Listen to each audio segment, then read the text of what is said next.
성도님들 안녕하십니까? 오늘 함께 살펴볼 말씀은 시편 140편, 141편, 142편입니다. 시편 140편에서 143편까지는 대적의 핍박과 환난 속에서 하나님의 구원을 호소하는 다윗의 비탄시들입니다. 비탄시들의 공통적인 특징은 먼저 고난에서 구원을 요청하는 부르짖음이 나온 후 악인들에 대한 심판을 요청하는 간구를 한 다음 감사와 찬송이 나오는 것입니다. 140편의 내용은 네 부분으로 나눌 수 있습니다. 첫 번째 부분은 악인들에게서 건져주시라는 부르짖음입니다. 두 번째 부분은 6절부터 8절까지로 과거에 자기를 구원해 주신 하나님의 능력을 회상합니다. 세 번째 부분은 9절부터 11절까지로 악인을 심판해 주시라는 탄원이며 네 번째 부분은 12절과 13절로 감사와 찬송입니다. 1절에 다윗의 시, 인도자를 따라 부르는 노래. 여호와여, 악인에게서 나를 건지시며 포악한 자에게서 나를 보전하소서. 시인은 악인에게서 나를 건져달라고 간구하였습니다. 시인이 묘사한 악인의 특징은 무엇입니까? 포악한 자인데요. 여기에 기록된 이 포악한 자라는 뜻은 반복적으로 범법을 일삼고 악행을 되풀이하는 사람, 그래서 악행이 하나의 성품처럼 되어버린 사람에게 붙여주는 별명과 같은 것입니다. 다윗 시대에 그 같은 별명에 걸맞은 사람으로서는 사울이 가장 적합하다고 보고, 많은 학자들은 본절에 강포한 자를 사울 혹은 사울 일행으로 보기도 합니다. 6절에 내가 여호와께 말하기를 주는 나의 하나님이시니 여호와여, 나의 간구하는 소리에 귀를 기울이소서 하였나이다. 대적인 교만한 자들의 음모를 고발한 후에 터진 이 고백은 대적의 음모로 인한 위험 속에서 하나님에게만 피난처를 찾으려는 신앙 고백으로 볼 수 있으나, 바로 앞절에서 살펴본 대적의 특성과 대비되는 시편 저자의 특성을 알려주는 내용으로 볼 수도 있습니다.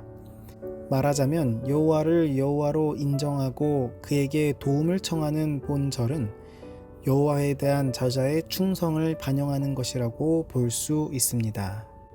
시인은 과거를 회상하면서 주는 나의 하나님이셨다고 고백합니다. 시인의 하나님은 누구에게서 배워서 알게 된 하나님이 아니었습니다.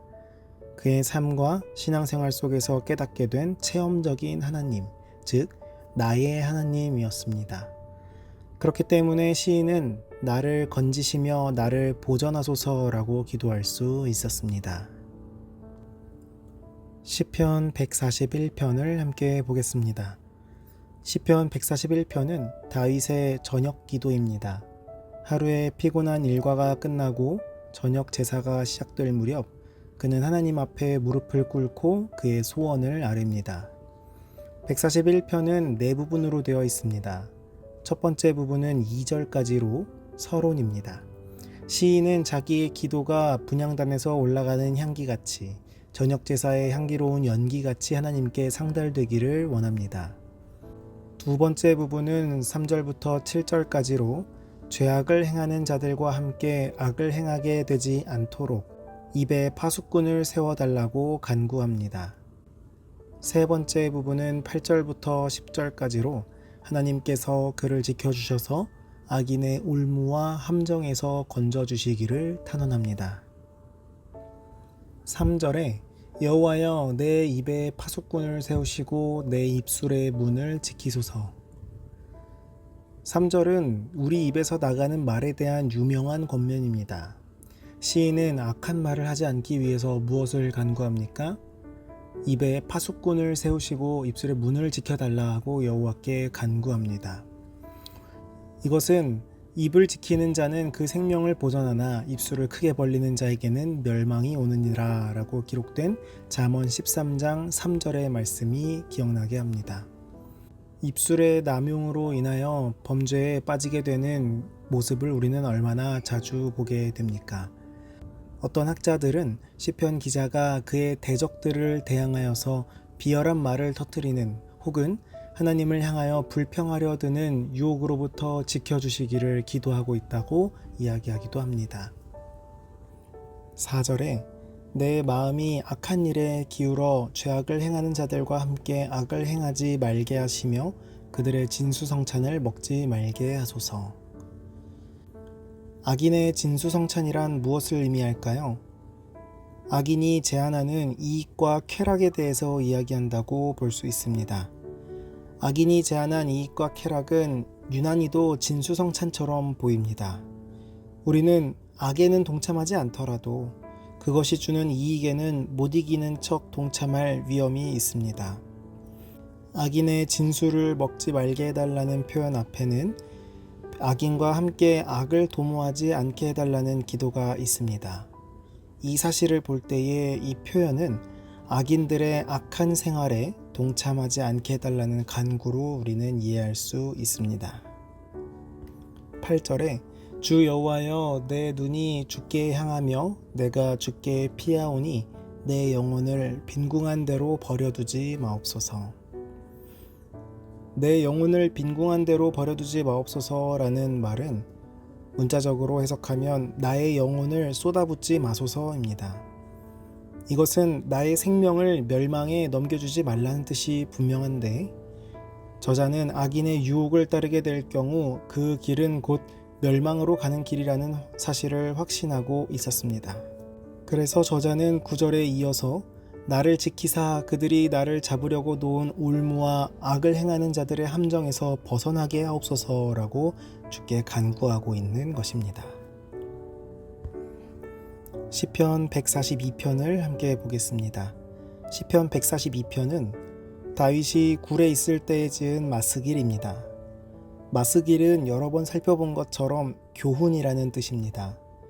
142편은 곤경에 처한 시인의 절박함과 외로움이 드러나 있으며 강한 핍박자로부터 구원해 주시기를 원하면서 하나님께 드리는 열렬한 호소가 잘 나타나 있습니다. 표제에 의하면 이 시는 다윗이 굴에 있을 때에 지어졌지만 그 굴이 어디인가는 확인이 되지 않고 있습니다. 그것은 아둘람이나 엔게디거나 혹은 이름 모를 어떤 굴이었을지 모릅니다.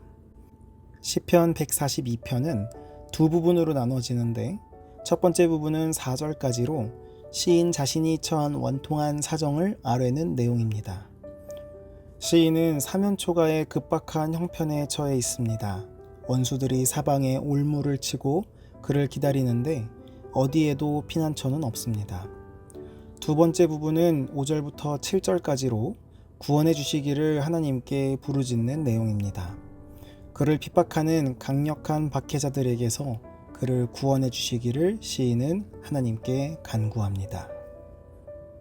1절에 내가 소리내어 여호와께 부르짖으며 소리내어 여호와께 간구하는도다. 1절에는 소리내어 간구하고 부르짖는다는 말이 두 번이나 반복되어 나오고 있습니다. 이 구절을 통해 우리는 다윗의 그 당시 심정을 상상해 볼 수가 있는데요. 다윗은 큰 목소리로 여러 사람이 들을 만한 목소리로 소리쳤습니다. 이것은 다급한 상황 속에서 하나님께 그의 소원을 알리기 위한 간절한 외침이었습니다. 2절에 내가 내 원통함을 그의 앞에 토로하며 내 우환을 그의 앞에 진술하는도다. 다윗은 자신의 원통함과 우환을 누구에게 토로하고 있습니까? 하나님께 토로하고 있습니다. 본문은 어떤 원한을 쏟아놓는다는 의미가 아니라 묵상과 기도를 통해 축적된 생각을 큰 소리로 간구할 때 쏟아놓는다라는 뜻입니다. 따라서 강조점은 하나님이나 인간에 대해서 불평한다라는 의미보다는 시편 기자가 자신의 고통스러운 상황을 깊이 묵상했다라는 사실에 두어져야 합니다. 충분히 염려와 근심을 했고 이제 하나님 앞으로 나아가 고민했던 바를 그분께 마음껏 쏟아놓는다라는 것입니다. 5절에 여호와여 내가 주께 부르짖어 말하기를 주는 나의 피난처시요 살아있는 사람들의 땅에서 나의 분깃이시라 하였나이다. 하나님이 나의 분깃이라는 표현은 레위 족속에게 주어진 약속을 생각나게 합니다. 그들의 유산은 약속된 땅의 어떤 일부분이 아니라 하나님 자신이었습니다. 그래서 그들은 생계 문제를 해결함에 있어서 토지의 경작이 아닌 하나님 그분 자체를 의지하였습니다. 그렇다고 해서 시편 기자가 레위 족속 출신이라는 사실을 의미하는 것은 아닙니다. 아마도 본문은 레위 족속의 특권에 영적 의미를 부여해서 하나님을 진실되게 섬기되 대적들로부터 고통받는 자에게 하나님의 자비와 은총이 베풀어짐을 강조하고 있습니다. 오늘 우리는 시편 140편과 141편 그리고 142편을 살펴보았습니다. 악인의 특성에서 벗어나게 되기를 간절히 바랍니다. 이유 없이 나를 괴롭히고 힘들게 하는 사람이 있을 수 있습니다. 그러나 주는 나의 하나님이시고 하나님께서 나를 건지시며 나를 보존하시리라는 사실을 믿음으로 승리하는 우리가 되기를 간절히 바랍니다. 우리의 많은 죄악들은 입에서부터 시작이 됨을 잘 알고 있습니다. 매사에 실수하지 않는 최선의 방법은 입에 파수꾼을 세우는 일입니다.